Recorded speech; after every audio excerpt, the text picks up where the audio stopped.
The Fox in the Box, a bedtime story for children, written and illustrated by James W. Lapsley. In a world where children and animals live happily together in harmony as equals, there exists Tanglewood Farm, run by three best friends, a young boy, his little sister, and Renard the Fox. Renard lives in a box with all his favorite things around him. He keeps a tiny flock of sheep and sends their wool by steam train to be sold in the local market town. The Fox in the Box is a charming tale of good friends enjoying the endless sunny days of childhood filled with picnics and adventures.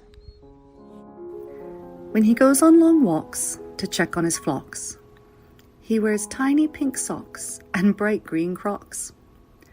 At night, in his box, he spells words out with blocks. And when he goes off to bed, he winds up his clocks. They soothe him to sleep as they murmur tick-tock. Outside is a bowl with his collection of rocks, and the sign by the box says, "Paws off my rocks." Chapter 1. The Fox in the Box. Before we get started, let's all agree on one thing. Renard was a very happy fox. He was particularly proud of two things in life. One was his flock of 4 fluffy sheep, which he took care of every single day, and the other thing was his bushy reddish-brown tail. Secretly, he was very proud of his tail, and he used to tease it and brush it out when nobody was looking. But with a tail like that, who wouldn't? There was one other thing that Renard was proud of, and that was the beautiful box in which he lived. It was a very fine box, with an entrance opening at the front that fitted him just right. Inside it was all very warm and comforting. There was a polished wooden floor, and in the middle was a thick, soft, handmade rug given to him by his best friend Charlotte, who everyone called Charlie Bear, whose actual initials were CJB, and these 3 letters were embroidered in the very center of the rug. So I guess he had 3 things he was proud of. In the corner by the entrance to his cozy box was a big pile of brightly colored wooden blocks, which he used to spell out all sorts of words. Some of them were really big words, like Mississippi. Can you spell it? He also had a collection of clocks, which he would regularly, very gently, dust with a special feather duster his mother had sent to him by mail on the train. At the end of each evening, Renard liked to wind up all his clocks, and then, just for a moment, stand back and look at them before he snuggled down to sleep on his beautiful rug. As a fox, he didn't need extra blankets or a duvet because he'd tuck his toes in and wrap himself up in his magnificent tail, keeping even his nose warm, before he finally fell asleep to the soft, comforting sounds of the sheep gently snoring nearby in their paddock, and the lovely tick-tock, tick-tock sound of his clocks. So I guess he had 4 things he was proud of. Early every morning as the sun came up over the horizon, Renard would wake up and do his stretching exercises. After he was done, the 5 of them, the 4 sheep and Renard, would set out to walk to a different green pasture with fresh, sweet grass and clover flavored with dewdrops, which he knew was their favorite breakfast. Oh, wait a minute. I've got to tell you that the one thing that Renard the Fox absolutely didn't like was wet toes in the mornings. So, before anything else, he always remembered to put on his favorite pink socks that he got for his birthday from Charlie Bear, and then step into his bright green Crocs. With the sun climbing in the sky above, the sheep would happily munch away at their grass. Once they settled down to their grazing, Ray used to like to wander and explore the pastures and meadows round and about, looking for interesting stones and minerals. Once in a while, he'd find a really, really old fossil, or even a tiny pebble of fairy gold, which he would carefully place in his pocket for further examination at the end of the day. Once his Uncle Sea had found a handful of gold from where a rainbow had been. Maybe he'd be that lucky someday. At the end of each day, when the sun was low on the western horizon, Ray would whistle a jolly tune while the happy and contented group walked slowly home, with even the lambs quietly following behind their mummies. Then, with murmurs of good night, the tired-out sheep would find their own way into their paddock.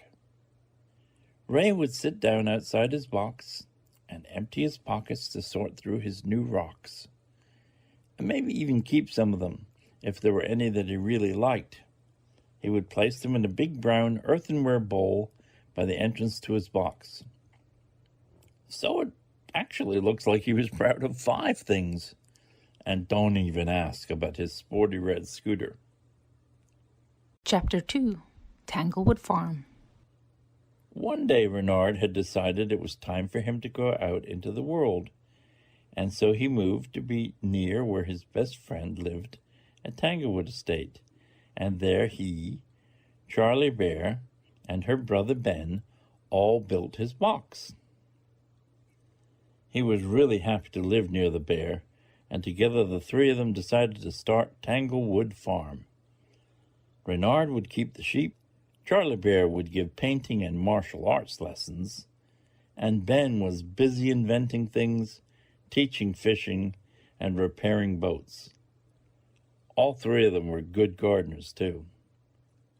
Renard's uncle, Rupert Fox, owned the one radio news station in the nearby town of Woolton. Uncle Rupert saw how hard Renard worked on the farm with his flock of sheep, and so he happily lent him the money he needed to buy a second-hand tuk-tuk to help carry things around the fields, and to make it possible for Ray and Charlie Bear and Ben and the sheep to all go together on an outing once in a while. The tuk-tuk was also ideal for taking the bags of wool to the station to place them on the train. From there, they'd go down to the market in Woolton to be sold to raise money to help run the farm. Experience taught Ray that a flock of 4 sheep was just the right number for him to care for properly. The mummy sheep's name was Mary, and last year Mary had a little lamb, who right now mostly answered to the name of Ba, although her proper name was really Consuelo. She wouldn't make up her mind to answer to that for quite a while yet. The other grown-up mummy sheep was Mary's twin sister, Dolly. Dolly also had a baby whose proper name was Mary Lambkin. However, she insisted on being called Doggy Lambkin, after her hero. Chapter 3, Charlie Bear lamb sits, while Ray takes his wool to market. Now, as we've already said, 4 sheep isn't a lot, and some of the other farms around Woolton had bigger flocks. But from these 4 sheep, Ray would get 3 beautiful bags of the finest quality wool twice a year, and these he would sell at the market in the town. The money they would fetch, as well as the occasional small pieces of treasure he would find on his searches, provided enough money for all their needs. On this market day, as usual, Charlie Bear had already agreed to sit in for Renard up on the hill. He pulled up in the tuk-tuk as Charlie Bear finished climbing the little flat-topped hill overlooking the paddock, with the lambs and the sheep munching away in it. She knew they'd be nervous at even this small change to their usual routine, but she had a plan.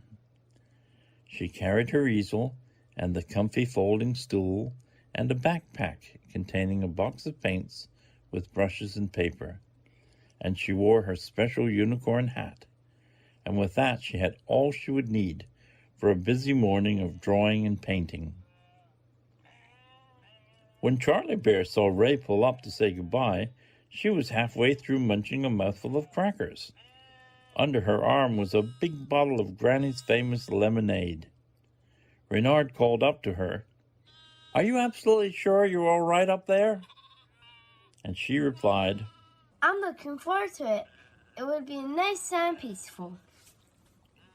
And don't forget, we're having a picnic underneath our grandpa's cedar tree at about 5 o'clock tonight. And try not to be late. If you see Ben anywhere on your travels, tell him as well. Oh, I did mention it to him this morning when he was eating pancakes. I'll ring the bell on the tree when everything's laid out." Renard asked, "Do we have to bring anything?" And Charlie Bear replied, "No. Pack a proper hamper with Granny's help. And she told me I'd be able to go through everything and all the things she has in her kitchen. And my mommy Jennifer's kitchen too. It would be really fun. I'll drive it all over to the cedary clearing. Those you guys try not to be late. And remember, if you see him somewhere, remind him to be on the picnic on time. Okay. Have a great afternoon. Say hello to everybody down at the stations with the trains as well. Bye. Relieved, Ray walked quickly back to the tuk-tuk. He could hear Charlie Bear quite clearly as she began the opening verse of the little lamb's favorite lullaby. With Charlie Bear singing while she drew and painted away, he knew that very quickly the sheep would be calm and happy, with a full day of fresh green grass to look forward to and the company of their mummies.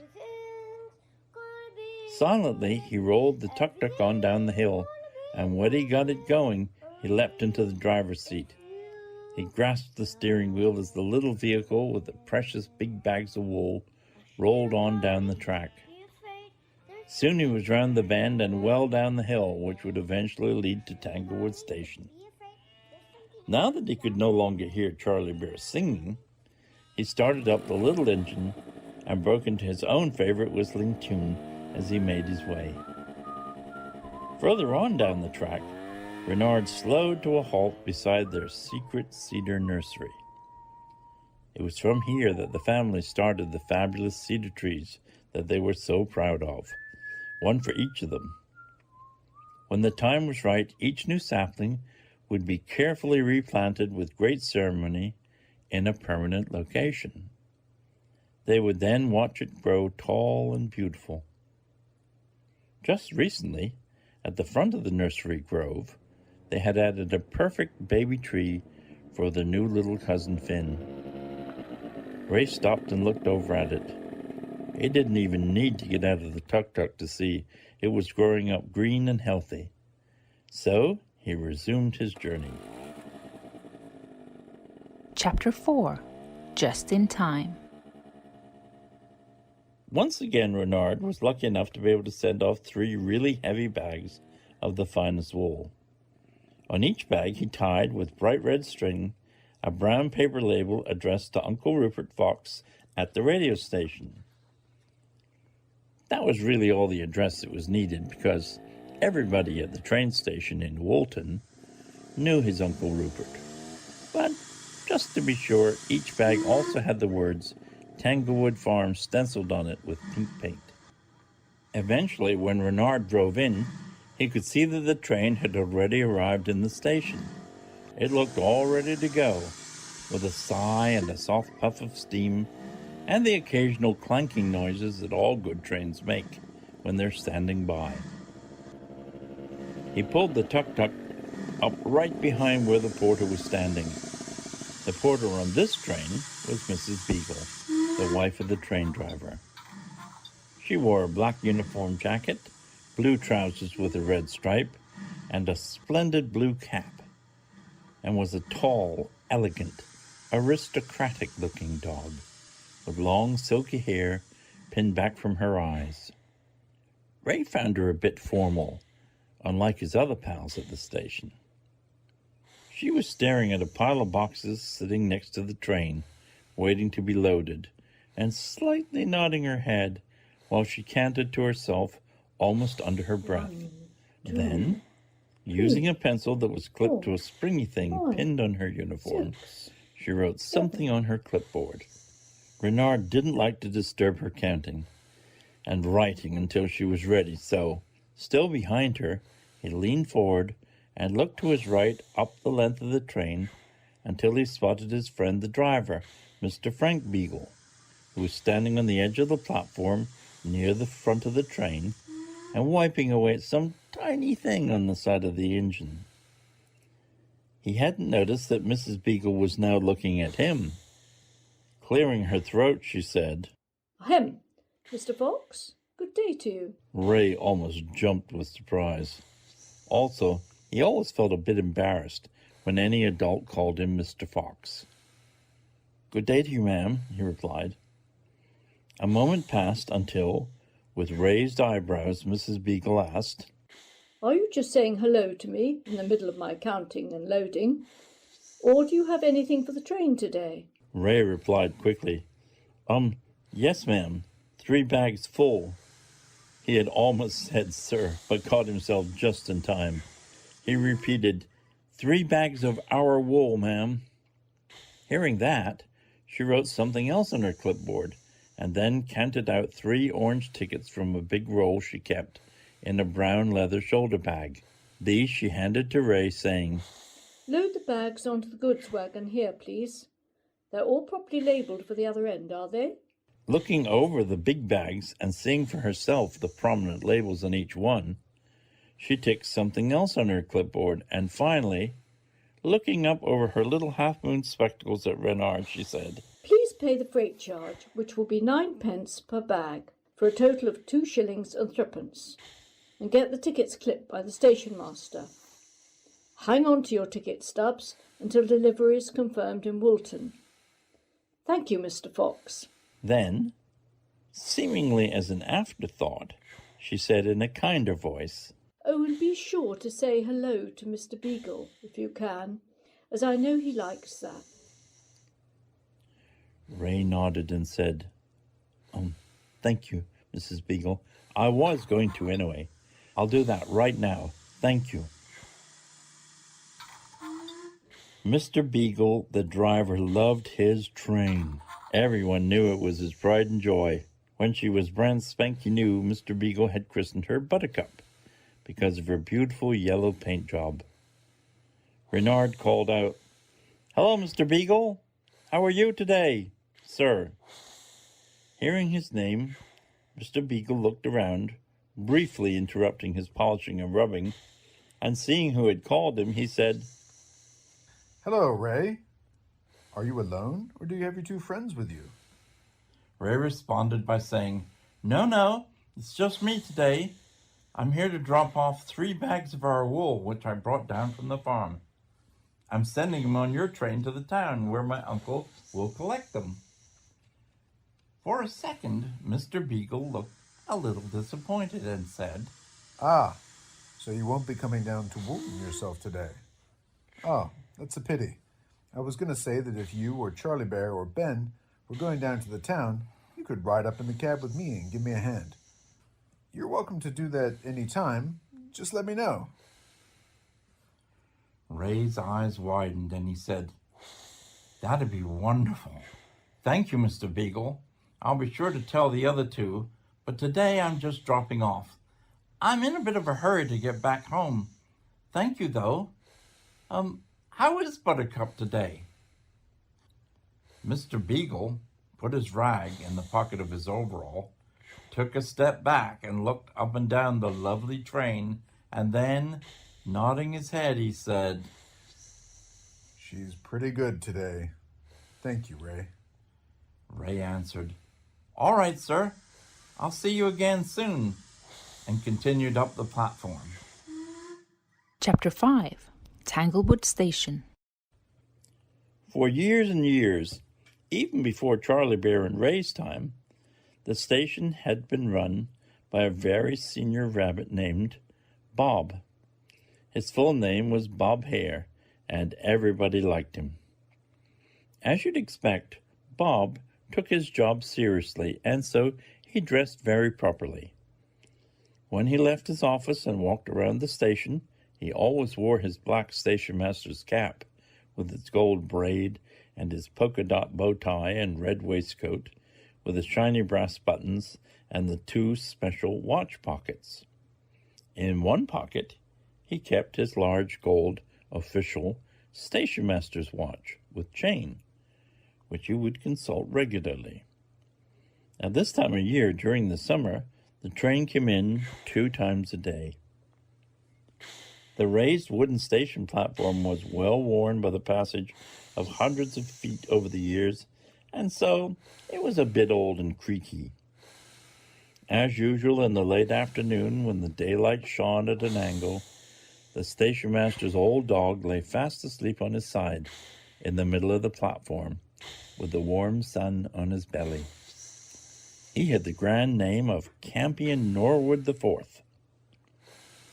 The station master was down at the far end in his little ticket booth. Today he was talking to a rather tall goose, with shiny round gold-framed spectacles on his beak, and wearing a very sporty waistcoat. Around his neck hung a really impressive gold chain. Smiling to himself, Ray ran quickly down the platform, and just as nimbly as you could imagine, he jumped right over the sleeping dog and came to a halt at the station master's window, where Bob and the imposing goose, who turned out to be Mayor Gosling of Woolton, looked down at him with a mixture of amusement and interest. The station master said laughingly, "Ray Fox, one of these days that lazy old dog is going to surprise you. Old Campion there won't be as asleep as he looks. You know, in his day, he was quite the dog. I must say I'm impressed with your timing. Just this morning, I received a big box for you from your mother. Now, where is it? Oh, yes. Here it is. Here it is," he said, handing it across to Ray. Ray replied, "Oh, Station Master Bob, I didn't know when it would arrive, but it's great that it's here already. I have just loaded 3 big bags of wool on the freight wagon, and I've got to pay you the freight charge of 2 and 3 for them. Here's the correct change and the 3 freight tickets. Will you please punch them for me?" Ray felt very grown up when he put the 2 correct coins on the counter. He explained, "They're on their way to town for my Uncle Rupert to sell in the market, and I'm also glad to get a goodie box from my mother. She knows exactly what tasty things I like, especially her jam and other goodies that we don't sell here in the village shop. Thank you." A minute or 2 later, precisely on time, and with Driver Beagle giving a couple of enthusiastic toots of its hooter, the train chugged softly out of the station in a cloud of white steam, down the valley and through the railway tunnel to Woolton. Everybody waved and called out goodbye to each other. Chapter 6. Mother's Big Box. Ray carried his mother's big box to the tuk-tuk and loaded it in the back. He had noticed there was a letter to him from his mother taped to the top, and he liked reading those when he was alone. She always wrote the best letters, even if reading them made him miss her a lot. About halfway back, there was a wide spot in the trail up to the farm where he could pull over and park under the deep shade of a ponciana tree. Soon he was there and pulled in and came to a halt. He turned off the key and put on the parking brake as he'd been taught. Silence rushed in until he noticed the birds all about, busy on their own chores. He removed the letter his mom had written on her Foxhome stationery, undid the string around it, and opened the envelope. A wonderful whiff of mummy smell wafted past his nose. Yes, that was her all right. Soap and hand creams. Ah, well. He read the letter, and when he did, he seemed to hear her lovely voice. The letter read, Dearest Ray, I hope this note finds you well and happy, and that both you and your partners are doing well at the farm. Thank you for the really big pot of cedar berries which you received from that nice Mrs. Beagle the porter last week. As you suggested, we waited at the Ferry Reach train halt, and the train pulled to a stop just for us. Can you believe it? For some reason, the Tanglewood Farm cedar berries are the biggest and the best, and we can make all sorts of good things from them. Thank you again. In the box, you'll find a selection of some of your favourite things to eat. I worry about you now that you have to cook for yourself. You'll find a big tub of coronation chicken, more than you can eat all at once. Be sure to refrigerate what you don't use, or it'll go bad. There are also a few jars of your favourite tuna mix for sandwiches. I remember Charlie Bear was particularly partial to that as well. I've included 3 jars of my special spaghetti sauce. Just add your own spaghetti noodles and it'll make a meal for you. That reminds me to tell you that here in St. David's, the spaghetti harvest is almost at the point where we must all gather to cut it down and bring it in. You'll remember that this really should be completed before it rains, or the long strands can develop spots. Uncle Seegg is lending us his long ladder this year, as he has a new one, and both your younger siblings are clamouring to be allowed to climb up and do the cutting from up there, instead of just helping you do it, which suits me fine.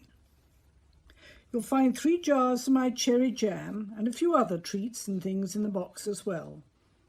One of them you should recognise as the very old bottle of your great-grandpa Jim's famous shark oil, which he once told me he'd had for 60 years, so it must be 100 years old by now.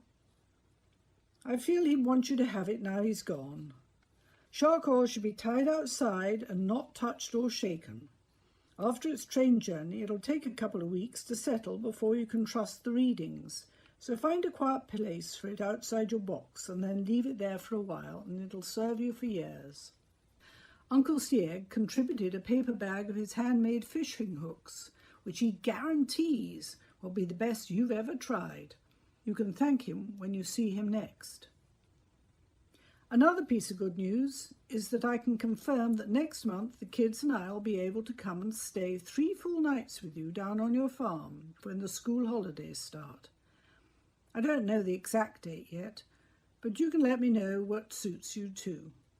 Just mail me a note. Now that my brother Rupert has helped you get your own tuk-tuk, we can bring the big old blue tent with us and stay in that. We can't wait. It'll be lovely to see you, and you know Kit and Vixen so look up to you. In the meantime, I shall picture you and your good friends enjoying these treats. As always, take care, work hard, brush your teeth twice a day, and we will be there with you before you know it. Love to you, Ray, and my kindest regards to Ben and Miss Bear. Love, Mama, Kit and Vixen. Kiss, kiss, kiss, kiss. Oh, P.S. The exciting news is that they're talking of bringing telephones to homes in St. David's. Can you imagine? We'll be able to hear your voice all the way from Paget. Whatever will they dream up next? After reading the letter, Ray sat and thought about all it contained. It would be lovely if the 3 other foxes could spend some time on the farm with him and his friends. He sighed happily and folded it away.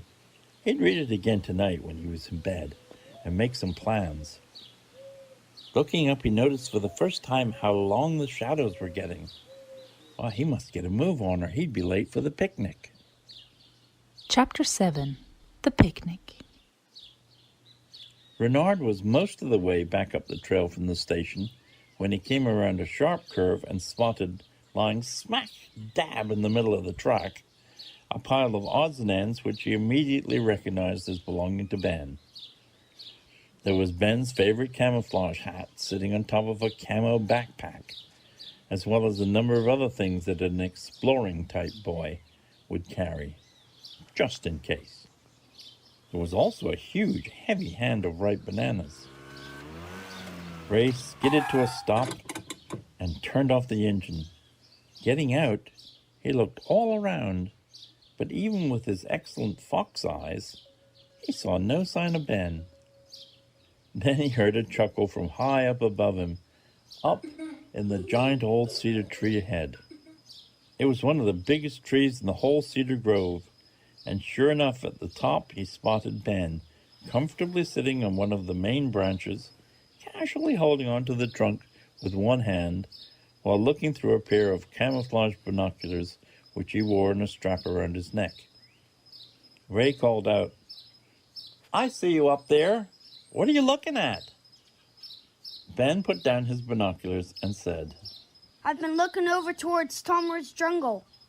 My grandpa thinks there used to be dragons there, in the big caves, guarding pirate treasure from long ago. And at sunset, or maybe in the late afternoon, or before dark, you might see them come out of their caves and fly up high into the air to dry out their wings. Off they go out to sea for the night. I don't know if that's true, but it's really interesting to look over that way. We definitely have to go there someday. We really do. Just have a look around. Don't you think so?" Yeah, definitely. I'll do it. Count me in. I'll bet Charlie will want to come too. Right now, we have got to get to the picnic. We don't want to be late for that.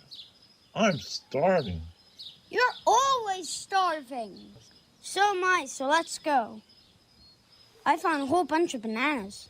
I already heard the noise from the bell a couple of minutes ago. We better get a move on, I think. Together they quickly loaded Ben's backpack and the bananas into the back of the tuk-tuk, right next to Renard's mother's goodie box, and immediately set out lickety-split to the picnic, both best friends happy at the way the day had turned out. The end. For my grandchildren.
Yeah!